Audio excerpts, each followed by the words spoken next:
Hello, nice to see you on my channel, Hearts and Shadows. Enjoy watching. My name's Evan. When I came home early from a work trip, walked into our bedroom, and found my wife in bed with another man, my 10 years of commitment, loyalty, and shared memories were thrown out the window in a matter of minutes. And to understand how we got here, I need to take you back to where it all started. I met Brooke, the woman who became my wife, back at college. We met during a house party of a friend, and somehow we ended up paired together. Funny how life works. What started off as small talk and being on the same team quickly turned into late-night conversations and shared meals at the campus cafeteria. It wasn't long before we were spending almost all our free time together. We clicked in a way I hadn't experienced before. You know when people say, when you know, you know? That's exactly how it felt with her. She had her own struggles, and I had mine, but we leaned on each other. Everyone around us seemed to notice our connection. Friends would joke that we were that couple who'd probably get married after graduation. People rooted for us. It was like we were the love story others admired. And I started imagining a future with her very early on. Those early days were filled with so much laughter. Back in college, the last thing on my mind was money. I had the privilege of having my parents cover my tuition and living expenses. So by the time I graduated, I didn't owe a single dollar to any bank or loan office. Brooke, on the other hand, didn't have that kind of support. Her family couldn't afford to help with her college fees, so she took on loans. By the time we got married, she was carrying the kind of student debt that most people spend decades trying to crawl out from under. Now, a lot of people in my position would have hesitated or at least talked to their family before making such a big decision. But I didn't. I chose not to mention a word of Brooke's debt to anyone in my family, especially not my parents. I knew exactly how that would play out. Someone would have said I was being used, or that Brooke saw me as a ticket out of her financial mess. And honestly, that kind of talk can poison a relationship. I saw her debt as something we take on together. When we got married, my parents gifted us a house. But the title remained in their name, something they said was for security. I didn't think too much about it at the time. It was a beautiful home, and it gave us a head start that most couples only dream of. I was also working for my uncle at the time, and because of our close relationship, I didn't exactly have to climb the ladder the traditional way. The position I got in my uncle's company came with a lot of responsibilities, especially travel. I was constantly flying out for meetings. It was a demanding lifestyle, but it paid well, and it gave us comfort most people would dream of. I started with a good salary, a solid role, and lots of opportunity. Because of that income, and because I wasn't saddled with debt myself, I was able to help Brooke pay off her loans faster than either of us expected. Within a few years, we were completely debt-free. I still remember the day I handed her the final payment and said, "It's done." She cried. She was grateful. And I felt proud that we'd cleared the first major hurdle together. But as time passed, I was barely home for more than a few days at a time with all the traveling. And each time I came back, Brooke felt a little more distant than before. We still lived well. After a few years of marriage, she'd asked to quit her job to focus on her hobbies. I supported that. I figured if we could afford it and she wanted it, why not? But what I couldn't make sense of was how the distance between us kept growing even though, on paper, nothing was wrong. She had everything she needed. We never argued about money. I tried to keep communication open, but it was like I was talking to a wall sometimes. I'd come back from a trip and notice she didn't greet me like she used to. Our intimacy faded little by little.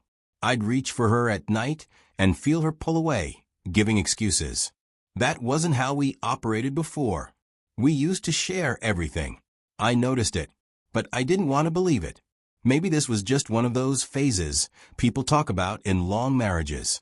I felt it would get better on its own, that she'd come around. But the truth is, I was watching the slow breakdown of our marriage in real time, and I didn't realize how far gone it already was. I wish I could say the distance between us was just a temporary rough patch, that things eventually got better. But they didn't. In fact, they got worse. After coming home from one of my longer business trips, I started picking up on things I couldn't ignore anymore. She started guarding her phone. Brooke and I had always been open with our devices. We were never the couple that hid screens or set passwords. If her phone buzzed while she was cooking, I'd read the message aloud. If I left mine somewhere, she could easily answer for me. That was just how we were. But then, almost out of nowhere, her phone became something she protected like it held nuclear codes. She wouldn't leave it on the counter anymore. She started taking it with her to the bathroom, to the laundry room, even just walking to the mailbox. It was always with her. And the few times I happened to see it unattended, I realized she'd set a password on it. I didn't ask her about it right away. A part of me didn't want to come off as paranoid, and the other part of me was honestly afraid of the answer. But that change made my mind start spinning. And still, I said nothing. I was in the middle of preparing for an important investor meeting in New York, and my focus was already being stretched thin. I figured I'd wait till the trip was done, sit her down when I get back, and just have an honest talk. But either way, I didn't want to act without proof.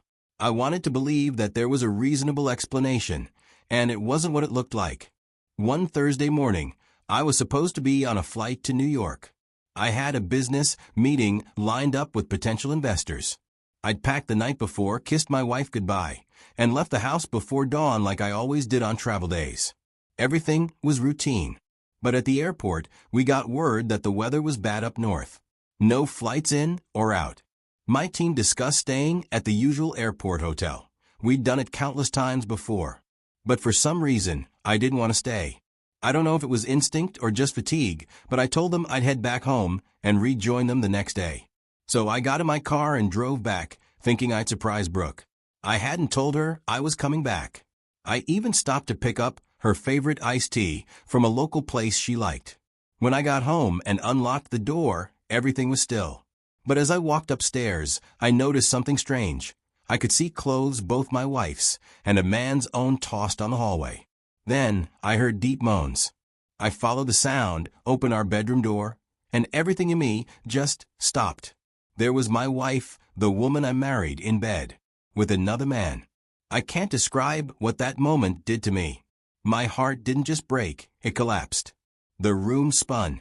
I just stood there, holding a cup of her favorite tea, while watching her scramble to cover herself. The man jumped up like a deer caught in headlights. And Brooke looked at me like she had just seen a ghost. Her face went pale, her hands trembling as she clutched the sheets. There was no room for lies. She was caught, and she knew it. And all I could think in that moment, over and over again, was, she threw it all away for this? For a moment? For 10 minutes? Of whatever this was? We had 10 years of building, sharing dreams, traveling the world, and always coming back to her. 10 years of putting her first, even when the affection dried up. And she traded all of it for this. I told him to get up from my bed and follow me to the living room. I think the guy expected me to explode, or maybe he thought I'd hit him. I didn't. I needed answers. I pulled out my phone, recording them right there. I made him and my wife sit down on the couch, undressed. I told him plainly that if he tried anything slick, I would make sure that the consequences would follow him far beyond that front door. I wasn't bluffing. I was in no mood for lies or excuses. I asked him questions like, did you know she was married? How long has this been going on? Have you been in my house before? Because in that moment, I needed proof and leverage. Nothing could change what I saw with my own eyes. No explanation would justify what they had done. The real betrayal came from the woman I built my life with. So I let the guy go. I pointed toward the door and told him he had 10 seconds to disappear without his clothes. He left. How he will get home, I have no idea. I turned the camera to Brooke, my wife. I told her exactly how I felt. With no filters, I looked her in the eyes and said, you threw away our entire marriage for what? For 10 minutes of cheap pleasure with some guy. I meant every word. She tried to talk. She stuttered. Her eyes welled up. She started begging, Evan, please, it's not what you think. But it was exactly what I thought. I saw it with my own eyes. There was nothing else to explain. I told her calmly, I didn't travel today, but I'm leaving tomorrow. When I get back, I don't want to see you in this house. I don't want to hear another excuse or apology. She followed me down the hallway, still pleading, but I didn't look back. I walked into my study, shut the door behind me, and locked it. Inside that study, I stood there for a moment, trying to understand how everything we'd built over the years had unraveled so quickly. I wasn't okay. I won't lie and act like I was composed.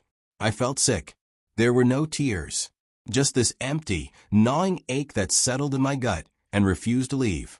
She texted me that night, over and over, asking if we could talk, telling me she made a mistake, trying to find the right words to undo what had already been done.